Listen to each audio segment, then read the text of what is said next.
পর্যটন শিল্প আমাদের সম্ভাবনাময় একটি খাত। ভ্রমণের জন্য সারা দেশে অসংখ্য স্থান থাকলেও চট্টগ্রাম বিভাগকে কেন্দ্র করে বিশেষ করে পার্বত্য অঞ্চল, কক্সবাজার কিংবা সেন্ট মার্টিন উল্লেখযোগ্য। দীর্ঘ সময় ধরে পাহাড়কে অশান্ত করে রেখেছে কিছু বিচ্ছিন্নতাবাদী গোষ্ঠী। মাঝে দীর্ঘ সময় পাহাড়ে বেশ কিছু স্পটে পর্যটকদের যাতায়াতে বাধা ছিল। সম্প্রতি পাহাড়ি বাঙালি সংঘাতের জেরে বন্ধ আছে পর্যটকদের অবাধ যাতায়াত। সামাজিক যোগাযোগ মাধ্যমে সেন্ট মার্টিন ভ্রমণে বাধা বা রেজিস্ট্রেশন প্রসঙ্গ নিয়ে আলোচনা ও সমালোচনা চলছে। ভরা বর্ষায় পর্যটকদের সেন্ট মার্টিন যাওয়া নিষেধ আছে, অর্থাৎ নভেম্বর থেকে এপ্রিলের মাঝামাঝি সময় পর্যন্ত টেকনাফ থেকে সেন্ট মার্টিন জাহাজ চলে।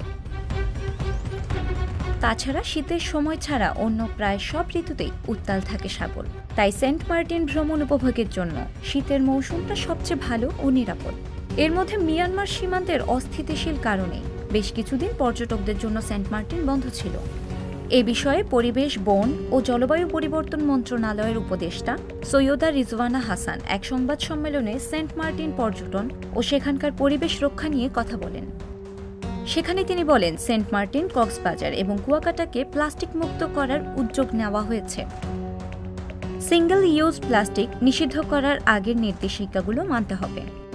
এছাড়া পর্যটন মৌসুম শুরুর আগেই হোটেল মালিক, ট্যুর অপারেটর ও পর্যটন মন্ত্রণালয়ের সঙ্গে আলোচনা করে সিদ্ধান্ত নেওয়া হবে। সেন্ট মার্টিনকে ভবিষ্যৎ প্রজন্মের জন্য বাঁচিয়ে রাখতে চাই। এই প্রবাল দ্বীপ আমাদের দেশে একটি। দ্বীপটিকে একটি কোলাহলমুক্ত এলাকা হিসেবে দেখতে চাই। সেন্ট মার্টিন দ্বীপে ভ্রমণ সংক্রান্ত বিভিন্ন বিধিনিষেধের সিদ্ধান্ত নেওয়া হবে আগামী 20 অক্টোবরের মধ্যে এবং আগামী পর্যটন মৌসুমের শুরুর আগে, অর্থাৎ নভেম্বরের আগেই কার্যকর করা হবে। সেন্ট মার্টিনে প্রবেশের ক্ষেত্রে রেজিস্ট্রেশন নিয়ে জিজ্ঞেস করলে তিনি বলেন, 2020 সালের 24 ফেব্রুয়ারিতে তৎকালীন প্রধানমন্ত্রীর মুখ্য সচিবের নেতৃত্বে সভায় সিদ্ধান্ত হয় যে সেন্ট মার্টিন দ্বীপে প্রবেশের ক্ষেত্রে রেজিস্ট্রেশন করতে হবে। এটা বাস্তবায়ন করবে বেসামরিক বিমান পরিবহন ও পর্যটন মন্ত্রণালয় এবং জেলা প্রশাসক।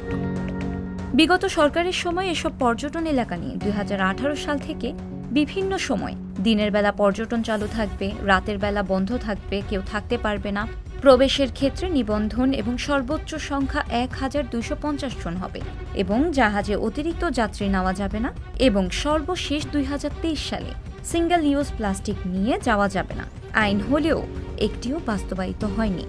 পরিবেশ রক্ষায় আইনগুলো যেন বাস্তবায়ন হয় সেই লক্ষ্যে আমরা কাজ করে যাচ্ছি, এমন কথা বলেন তিনি। অন্তর্বর্তীকালীন সরকারের এই উদ্যোগ নিয়ে একটি বিশেষ মহল যতই আলোচনা সমালোচনা করুক, সচেতন নাগরিকরা এই উদ্যোগকে দারুণভাবে প্রশংসা করছেন। পরিবেশ ও পর্যটনকে রক্ষা করতে আমাদের সময় উপযোগী সিদ্ধান্ত নেওয়া অত্যন্ত জরুরি বলে মনে করেন সাধারণ মানুষ। শিলা ইসলাম, সংবাদ প্রকাশ। সংবাদ, ফিচার ও অনুষ্ঠানের জন্য ভিজিট করুন সংবাদ প্রকাশের ওয়েবসাইট এবং যুক্ত থাকুন ফেসবুক পেজ ও ইউটিউব চ্যানেলের সঙ্গে।